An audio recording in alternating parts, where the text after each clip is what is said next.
Bismillahirrahmanirrahim. Assalamualaikum warahmatullahi wabarakatuh.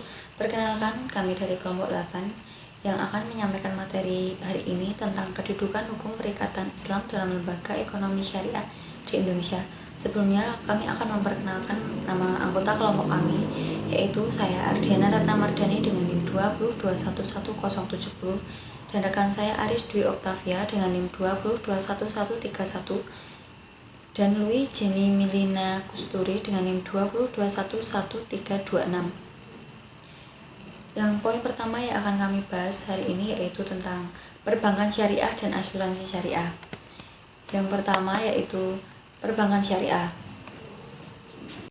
Definisi dari perbankan syariah yaitu bank adalah badan usaha yang menghimpun dana dari masyarakat dalam bentuk lainnya dalam rangka meningkatkan taraf hidup rakyat banyak.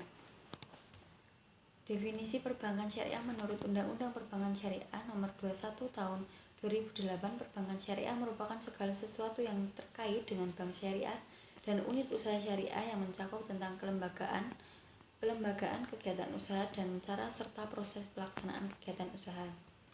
Selanjutnya tentang landasan hukum syariah. Bank Syariah Indonesia pertama kali diatur dalam Undang-Undang Nomor 7 Tahun 1992, kemudian selang 6 tahun, undang-undang tersebut disempurnakan menjadi Undang-Undang Nomor 10 Tahun 1998. Dasar hukumnya berikutnya yang juga digunakan yakni Undang-Undang Nomor 21 Tahun 2008 tentang perbankan syariah. Peraturan ini berupa menjelaskan secara komprehensif terkait operasional bank syariah.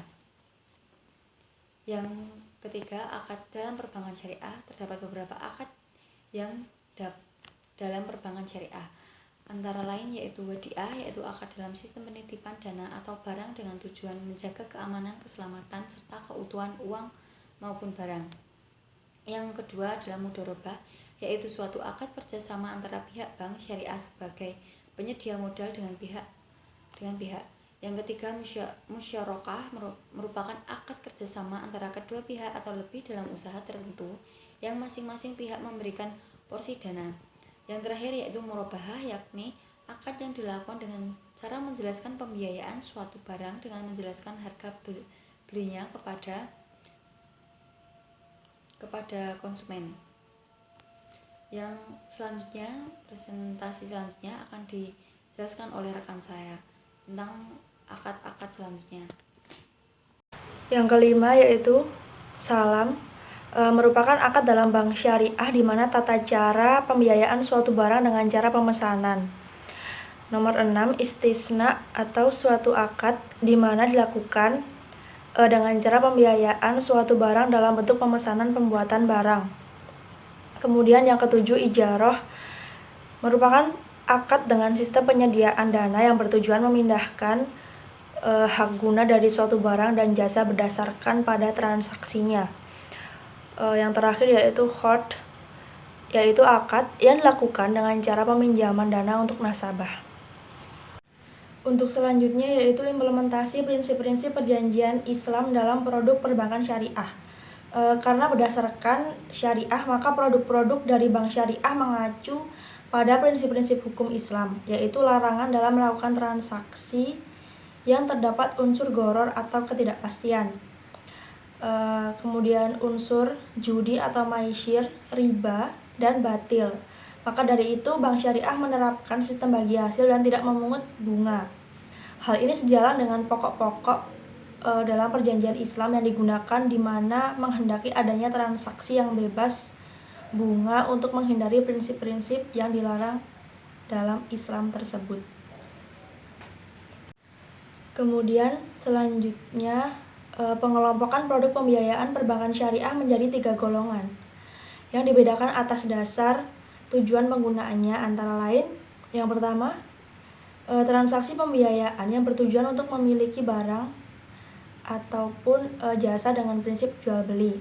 Kemudian transaksi pembiayaan yang bertujuan mendapatkan jasa berdasarkan pada prinsip atau transaksi sewa menyewa. Yang ketiga, transaksi pembiayaan usaha kerjasama yang bertujuan mendapatkan sekaligus barang dan jasa berdasarkan prinsip bagi hasil. Menginjak materi selanjutnya yaitu asuransi syariah. Yang pertama, definisi asuransi syariah.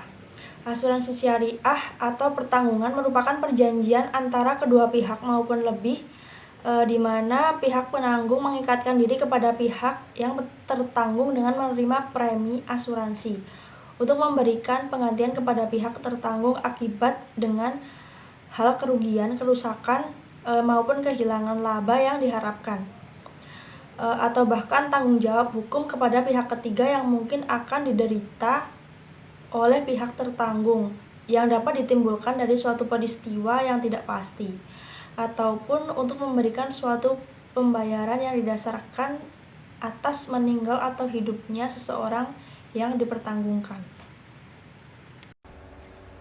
B. Karakteristik asuransi syariah. Yang pertama, sekumpulan orang yang saling membantu, saling menjamin, dan bekerja sama dengan cara masing-masing mengeluarkan akad tabaruk. Yang kedua, misi yang diemban dalam asuransi syariah adalah misi akidah dan misi ibadah atau ta'awun, misi ekonomi, ihtisab, dan misi pemberdayaan umat atau sosial. Yang ketiga, harus bersumber dari Al-Quran, Sunnah atau kebiasaan Rasul, ijma, fatwa sahabat, hias, ihtisan, urf atau tradisi, dan maslahah bersalah. Kemudian bersih dari adanya praktek gharar, ma'asyir, dan riba. Kemudian akad tabaruk dan akad ijarah, mudarabah, wakalah, wadiyah, syirkah, dan lain-lain, di mana terjadi proses saling menanggung antara satu peserta dengan peserta lainnya atau ta'awun. Kemudian selanjutnya pada produk-produk saving life terjadi pemisahan dana, dapat melakukan investasi sesuai ketentuan perundang-undangan. Kemudian dana yang terkumpul dari peserta dalam bentuk iuran atau kontribusi atau profit yang diperoleh dan surplus underwriting, komisi asuransi, dan hasil investasi bukan seluruhnya menjadi milik perusahaan, tetapi dilakukan bagi hasil mudharabah dengan peserta. Selanjutnya, dasar hukum asuransi syariah. Pada hakikatnya, asuransi syariah adalah saling bertanggung jawab, saling bekerja sama, dan saling melindungi satu sama lain, sebagaimana firman Allah dalam surat Al-Maidah ayat 2, yaitu artinya, dan tolong menolonglah kamu dalam mengerjakan kebajikan dan takwa, dan jangan tolong menolong dalam berbuat dosa dan pelanggaran, dan bertakwalah kamu kepada Allah, sesungguhnya Allah Maha besar siksanya. Kemudian pedoman untuk menjalankan usaha asuransi syariah terdapat dalam fatwa dengan asuransi syariah nasional Majelis Ulama Indonesia nomor 21 DSN MUI/E/2001 tentang pedoman umum asuransi syariah. Kelebihan asuransi syariah: yang pertama, transparansi pengelolaan dana peserta. Yang kedua, pengelolaan dana peserta secara Islami dengan menghindarkan riba atau bunga, ma'asir atau judi, ketidakjelasan atau gharar. Kemudian kelemahan asuransi syariah: yang pertama, asuransi syariah tidak bisa menginvestasikan dana yang terkumpul ke dalam. Yang kedua, masih banyak masyarakat yang masih melirik kepada asuransi konvensional daripada asuransi syariah. Kemudian asuransi syariah di Indonesia baru muncul setelah asuransi konvensional. Kemudian selanjutnya, pada asuransi syariah tidak semua bisa diasuransikan. Sekian presentasi dari kelompok 8. Jika ada kesalahan kata, penyampaian materi yang kurang tepat, mohon maaf dari kelompok 8. Dan jika ingin ada yang ditanyakan, disampaikan, atau disanggah dalam presentasi hari ini, teman-teman bisa memberikan komentar di kolom komentar Google Classroom. Terima kasih. Wassalamualaikum warahmatullahi wabarakatuh.